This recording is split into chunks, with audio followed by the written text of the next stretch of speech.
Salut les amis, bonsoir à toutes et à tous et bienvenue dans Freinage Tardif, le rendez-vous où ça sent l'essence, le frais de carbone et parfois la catastrophe en sortie de virage.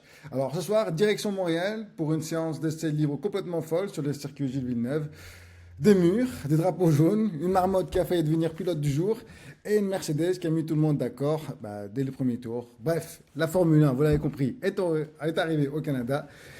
Et elle n'a pas perdu de temps, parce que déjà Mercedes frappe fort, et le grand bonhomme de cette séance, eh bien, c'est Kimi, notre jeune Italien a signé le meilleur temps de l'unique séance d'essai du week-end, parce que vous avez bien entendu, vous avez bien compris, le rookie Mercedes a placé tout le plateau derrière lui, et juste derrière, évidemment, on retrouve George Russell. Autrement dit, les Allemands débarquent à Montréal avec un message très clair.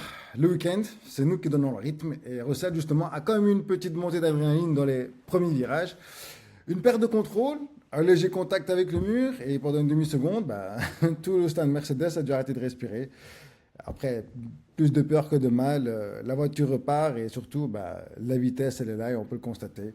Il y a eu des drapeaux rouges en série. Cette séance, c'était presque un épisode de survie. Le premier drapeau rouge pour les Lawson, malheureusement, le pilote Racing Bull a vu son moteur rendre l'âme après seulement 5 tours. 5 tours et à Montréal, certains cherchent les limites.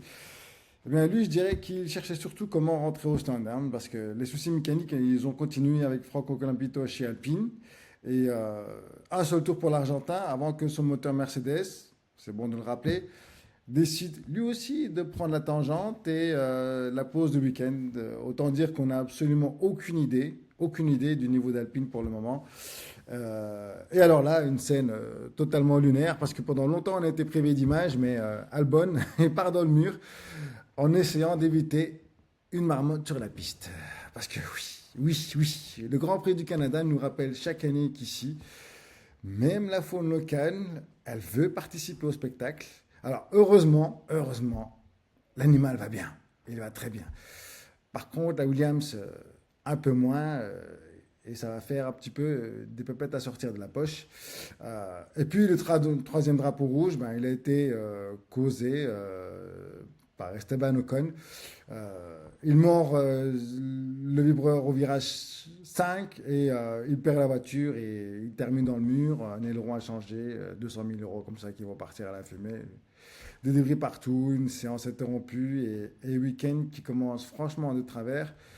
Parce que, comme si ça ne suffisait pas, Ocon est aussi sous enquête des commissaires pour être sorti des stands alors que le feu passait au rouge.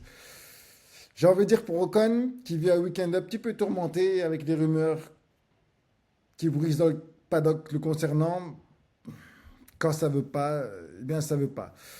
D'un autre côté, Ferrari, qui est à l'affût, ça doit faire plaisir un petit peu à Armando qui n'est pas à mes côtés aujourd'hui, raison pour laquelle je me sens un petit peu plus libéré.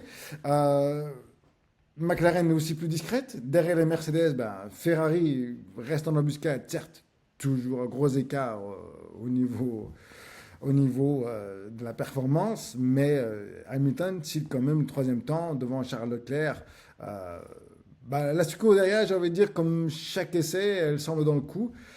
Et ça, à Montréal, ça peut vite devenir dangereux pour la concurrence. Donc on le sait, le Canada, c'est un circuit avec beaucoup de virages et qui profite surtout à Mercedes. Et puis on a Max Verstappen de retour de la Nordschleife qui nous complète le top 5 avec une Red Bull où on donne l'impression qu'il cherche encore le bon équilibre. Et puis surprise du côté de McLaren, un peu plus discrète aujourd'hui. Sixième et septième temps, à plus d'une seconde. Bon, attention quand même, une McLaren silencieuse le vendredi, c'est souvent une McLaren qui prépare un sale coup le samedi.